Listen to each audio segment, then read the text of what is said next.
Buenas noches, bienvenidos a La Esencia aquí en Mega TV. Hoy quisiera basar la charla que vamos a tener con el entrevistado que está en el exterior, paraguayo, profesional él, pero que está viviendo en Alemania, acerca de un artículo que me llamó mucho la atención y que apareció en la página en español de la BBC y dice «Psicoanálisis, ciencia o pseudociencia? La polémica que divide las opiniones desde hace más de un siglo». Y tiene que ver con la publicación de un libro de una microbióloga y comunicadora científica llamada Natalia Pasternak, y que se llama, el libro tiene el siguiente contundente título: «Qué absurdo, pseudociencias y otras tonterías que no merecen ser tomadas en serio». Así se llama el libro y habla de, por ejemplo, la homeopatía. Justamente el entrevistado nos va a explicar de qué se trataría la homeopatía. Solemos escuchar por ahí como una especie de medicina alternativa o algo así. La acupuntura, la astrología y también el psicoanálisis, que a lo mejor todo el mundo escucha hablar, Sigmund Freud y compañía, pero ¿qué es realmente el psicoanálisis? Y desde el punto de vista del método científico, ¿cómo se consideraría al psicoanálisis? Doctor Osvaldo Mesa, buenas noches, ¿cómo le va? Un gusto tenerlo, gracias por su tiempo. Muy buenas noches, señor. Gracias a usted por la invitación y gracias por darnos la oportunidad de poder compartir en un punto de vista no tan concesivo con algunas disciplinas que están muy en boga hoy en día. Es cierto, es cierto. Para conocerlo un poquito así en el comienzo del programa, usted es un profesional de la salud paraguayo que reside en Alemania. Asimismo, yo me había graduado en la Universidad Católica de Asunción, luego hice una residencia, culminé la residencia en medicina interna por la Universidad Católica también, y posteriormente vine a trabajar acá, a ejercer y a continuar mi formación. Estoy acá en Alemania, en un Ujú. pequeño pueblito, desde hace ya 4 años. Interesante. Bueno, habrá escuchado usted en el comienzo, en la introducción que hacíamos, me llamó la atención este artículo que aparece en la BBC sobre un libro publicado por una microbióloga y comunicadora científica, Natalia Pasternak, se llama él, y se llama «Qué absurdo, pseudociencias y otras tonterías que no merecen ser tomadas en serio». Y uno de los ejes de su libro tiene que ver con el psicoanálisis, que pocos a lo mejor conocemos de qué se trata, pero muchos solemos hablar del psicoanálisis. A ver, comencemos por aquí. ¿Pseudociencia es una ciencia falsa? ¿A qué se llama pseudociencia, doctor? Pseudociencia es, así como usted dice, digamos, la definición estricto sensu es en aquella disciplina que se hace pasar como científica, pero que no cumple los requisitos para ser denominada como tal, ¿verdad? Ujú. Entonces, cuando una disciplina quiere denominarse a sí mismo ciencia, existen algunos criterios que tienen que cumplir las afirmaciones, que esa disciplina está haciendo.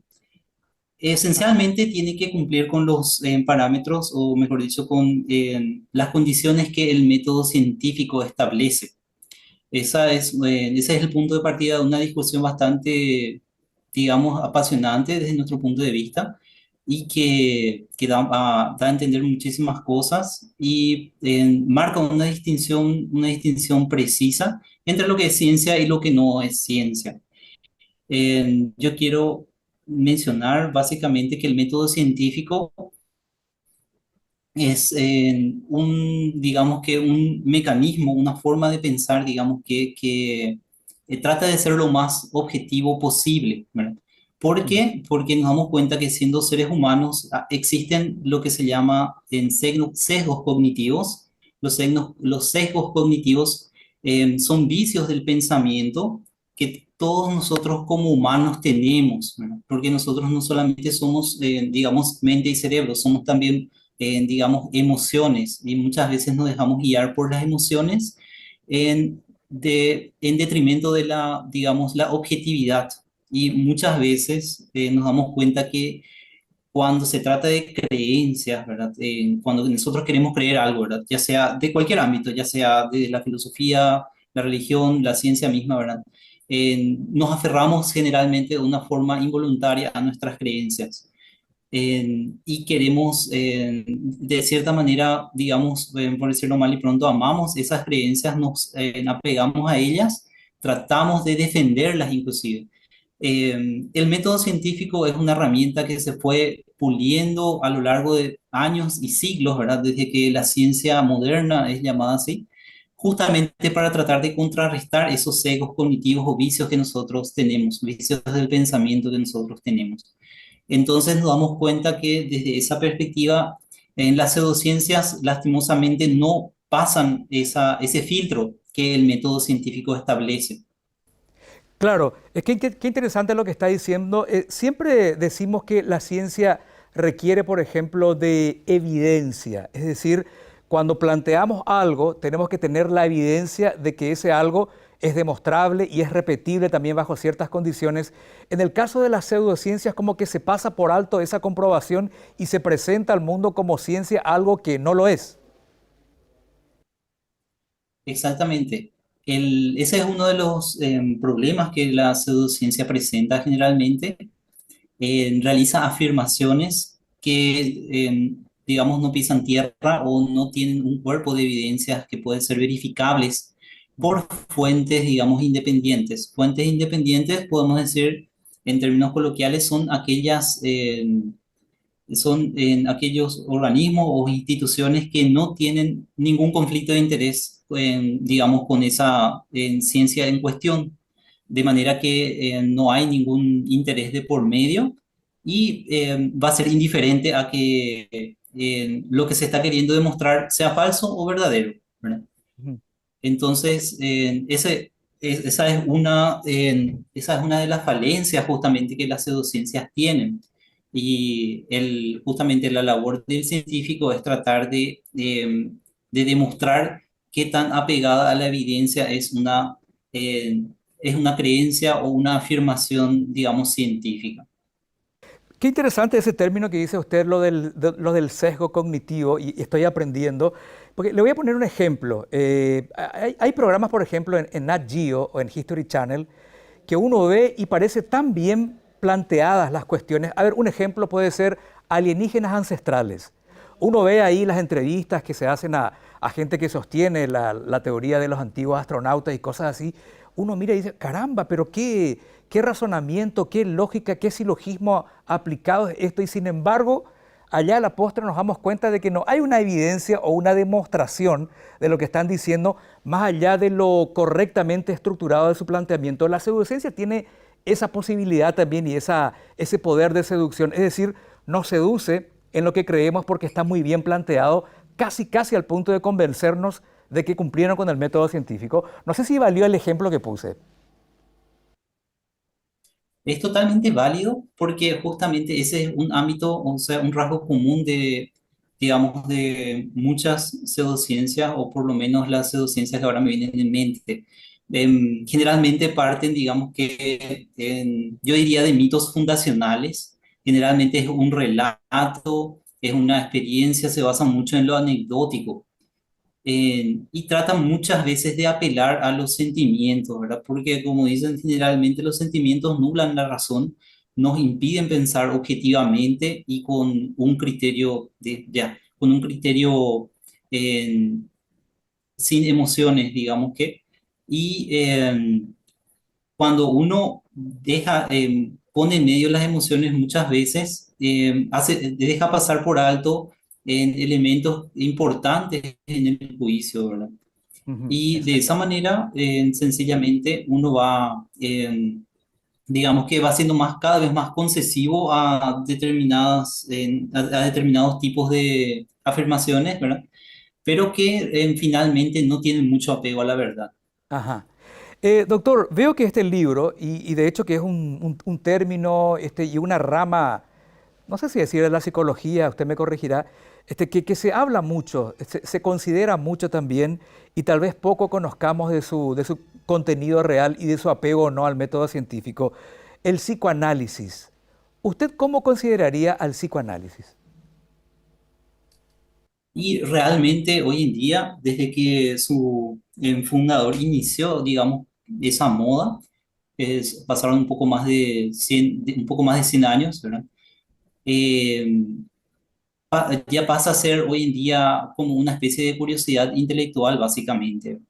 Ujú. Y es digamos, quedó arrinconada en esa categoría de curiosidad intelectual, pero después de que mucha gente lo tomó por cierta, ¿verdad? Después de que mucha gente, digamos que trató de hacer investigaciones, trató de explicar otras cuestiones, trató de crear nuevas verdades a partir de ese falso postulado, ¿verdad? Pero hoy en día sencillamente se sabe que el psicoanálisis no es una ciencia, que el psicoanálisis no pasó por las pruebas que se le fueron presentando a medida que la ciencia iba perfeccionándose. Y como le digo, hoy en día es sencillamente una curiosidad intelectual que podemos ir afinando después en esa clase de afirmaciones. Claro, claro, pero la gente hoy en día sigue recurriendo a los psicoanalistas, sigue siendo una práctica exitosa más allá de que sea considerado o no una ciencia. Y la verdad es que eso depende. Si es que uno pregunta así, en el mundo occidental, hablando rápido, se puede decir que el psicoanálisis goza de buena salud, sobre todo en dos países.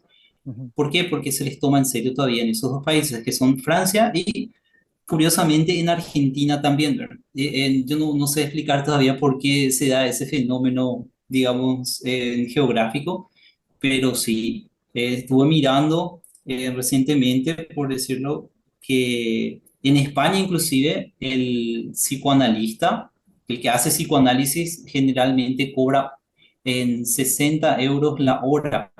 60 € es mucho, mucho dinero, digo yo, y es un abuso si es que se gasta otra vez en psicoanálisis, ¿verdad? Y Ajá. yo creo que sí, que ese es otro rasgo típico de las pseudociencias, que por más que uno va desmintiendo, desmitificando, va, digamos, refutando, o sea, va probando las falsedades de determinadas pseudociencias, en cierta forma son inmunes a la crítica y son inmunes a la refutación. ¿Por qué? Porque, otra vez, justamente se basa no se basa en afirmaciones científicas, se basa más que nada en creencias, ¿verdad? Ajá, ajá. Y de ahí otra vez la pregunta, ¿por qué si se basa en creencias, no, digamos que son inmunes a la refutación? Justamente porque a esas creencias se llega a través de las emociones, no a través de la razón, no a través de un pensamiento crítico u objetivo, ¿verdad? De manera que no va a ser por la vía de la razón que la gente va a dejar de creer en esas cosas. Claro, aquí sucede mucho lo que a lo mejor pasa con la religión también. La ciencia puede ir abriéndonos los ojos, demostrando cuántas no verdades se han dicho en nombre de Dios o de las religiones, pero la gente quiere seguir creyendo y a lo mejor lo va a seguir haciendo más allá de las evidencias que la ciencia vaya mostrando. Hay un contenido emocional y, como decía usted al principio, un sesgo también que induce a la gente a seguir por el mismo camino y a no tomar otro, ¿no? Así mismo es así, es muy válida la comparación, eh, bastante válida también. Yo quisiera, la verdad, si es que vamos a estar hablando sobre todo de pseudociencias o de pseudomedicinas, el ejemplo es válido, sobre todo, ¿por qué? Porque muchas veces, en el caso, digamos, en el caso del psicoanálisis, se piensa que siendo lo más indulgente posible, ¿verdad? Con respecto a algunas opiniones, se considera que si bien el psicoanálisis probablemente no cumple todos los objetivos o no cumple con todos los beneficios que promete, probablemente no hace daño, ¿verdad?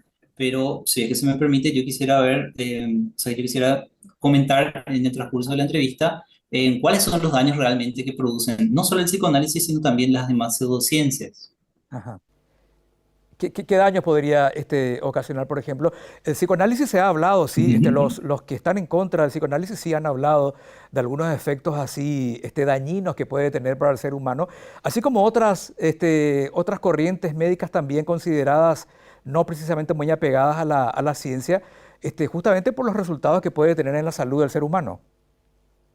Es totalmente cierto. En eso se diferencian lastimosamente las pseudomedicinas respecto, o las pseudomedicinas, que es, digamos, un subgrupo de las pseudociencias, en que afectan directamente a la salud de la persona, ¿verdad? Y si nosotros como humanistas, que somos todos somos humanistas, ¿verdad? Con algunos que otros matices, ¿verdad? Pero consideramos que la vida humana es lo más digno que el ser humano posee y que tiene que tratar de proteger y de cuidar, de preservar la salud, sobre todo, ¿verdad? Para tener una vida digna, ¿verdad? Eso es un requisito, digamos, sine qua non, ¿verdad? Entonces, si es que las pseudomedicinas eventualmente producen un daño, están incumpliendo ya en su comienzo con el primer mandato que todo médico debe obedecer, ¿verdad? Que es, en primer lugar, no hacer daño al paciente. Entonces, todas las pseudomedicinas tienen un perjuicio o un daño primario al ser humano que se puede resumir como un coste de oportunidad. ¿Qué es un coste de oportunidad? Es sencillamente una oportunidad perdida. Si es que nos remitimos otra vez al psicoanálisis, eso, como le dije recién, en 60 euros la hora cobra un psicoanalista en España. Eso Ujú. es muchísimo dinero y el paciente, si es, estando enfermo, si el paciente invierte su dinero, que generalmente no se suele tener, vamos a decir, las manos llenas, ¿verdad? En una terapia, digamos, inútil, ¿verdad? Entonces ese dinero podría estar invirtiendo en otra terapia que sí puede ser efectiva o en medicación que tiene el aval científico. Y aparte de dinero perdido, es también tiempo perdido. Y hay a veces enfermedades que no nos pueden dar el lujo de esperar. Hay enfermedades que son bastante agudas, que pueden tener un desenlace fatal para el paciente si no se trata a tiempo. El problema con el psicoanálisis es que la persona piensa o puede llegar a estar persuadida por el psicoanalista que realmente se curó cuando no es tal. Entonces la enfermedad va agravándose en el tiempo, el paciente no recibe ningún tratamiento oportuno y óptimo y finalmente puede terminar muriendo, ¿verdad? O puede terminar perjudicando más al paciente y a su entorno otra vez, que es bastante común en enfermedades, digamos, en enfermedades mentales, si se puede decir. Otro perjuicio también en que es muy particular del psicoanálisis, justamente por la, digamos, la metodología que tiene el tratamiento, es que puede llegar a sugestionar tanto al paciente que generalmente ve al psicoanalista, o sea, se pretende justamente en la terapia psicoanalítica que el psicoanalista Ujú. llega a ser como una especie de figura paterna que tiene cierta autoridad sobre el paciente y si es que el psicoanalista no es escrupuloso, puede llegar a manipular de forma tal al paciente que termina haciéndole más daño a él como también a los familiares, ¿verdad? Me Claro, refiero claro. específicamente a la implantación de recuerdos, que es un fenómeno bastante estudiado y que se vio a lo largo de la historia, sobre todo en la década entre el 80 y 90, que hubo gente, hubo psicoanalistas que implantaban recuerdos falsos en sus pacientes. Los pacientes los hacían pasar como recuerdos vívidos y terminaban generándose otros problemas, no solamente para el paciente, sino también para los familiares. Y eso yo creo que es un abuso realmente de la credibilidad pública. Claro, o sea, ¿es posible que el profesional invente recuerdos en el cerebro del paciente sin que ese paciente haya pasado nunca por eso? ¿El conocimiento del psicoanalista es tal que puede conseguir eso o es una capacidad simple de persuasión que tendría el profesional, doctor?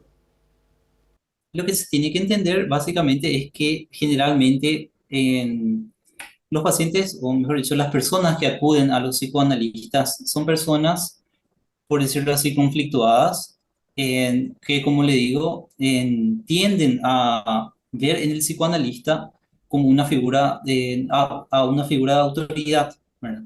De Ujú. manera que las sitúa, como la mayoría de las personas enfermas, en una posición bastante vulnerable a ser manipuladas.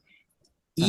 Y, como le digo, cuando se presenta otra vez por la contraparte, o sea, que por parte del psicoanalista, un discurso seductor que promete una cura y el paciente piensa que ya no tiene otra opción, que ya todas las demás posibilidades están agotadas, entonces es bastante sugestionable el paciente. el mecanismo en sí por el cual yo no, por el cual se implantan esos recuerdos, no puedo decirlo con precisión, pero eso se registró y existen trabajos, investigaciones pertinentes y bastante serias que describen el fenómeno. Obviamente no por parte del psicoanalista, sino por parte de psicólogos y de científicos serios que demostraron cómo se llegaron a hacer esa clase digamos, de procedimientos, en qué gente fue afectada y cuáles fueron las consecuencias, ¿verdad? Y se vio que también, que todos esos recuerdos que se implantaban, que el paciente decía que haberlos vivido eran totalmente falsos. Correcto. Y es así. Doctor, lamentablemente se me fue el tiempo, un montón de consultas que le quería hacer todavía.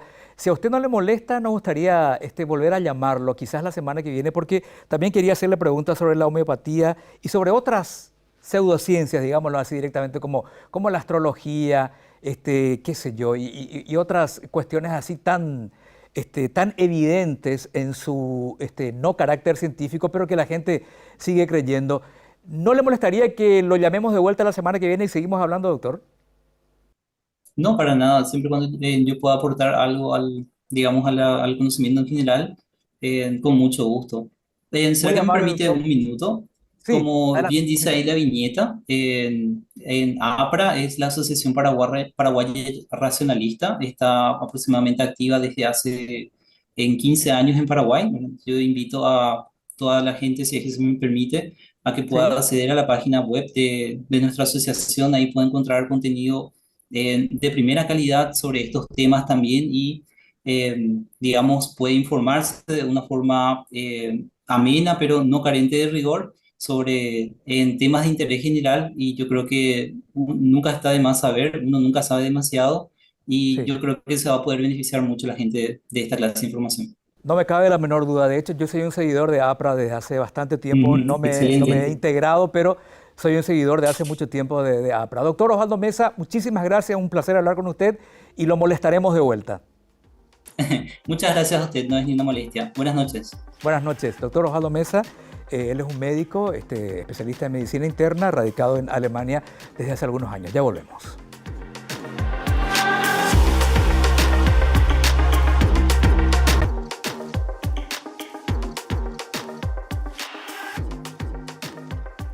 Por ahí en un espacio como este, con el limitado tiempo que tenemos, es muy difícil llegar a explicar cómo corresponde lo que es el método científico, ¿no? La ciencia que siempre busca evidencias.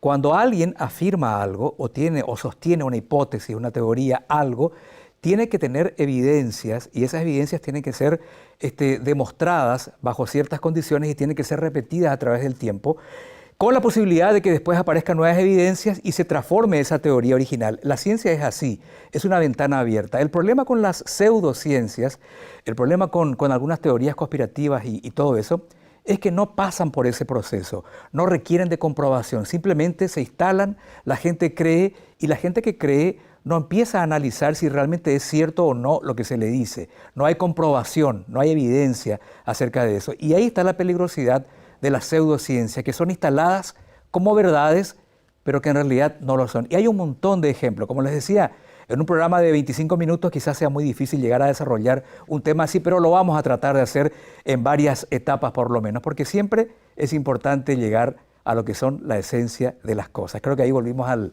eslogan original de este programa. Hasta la próxima.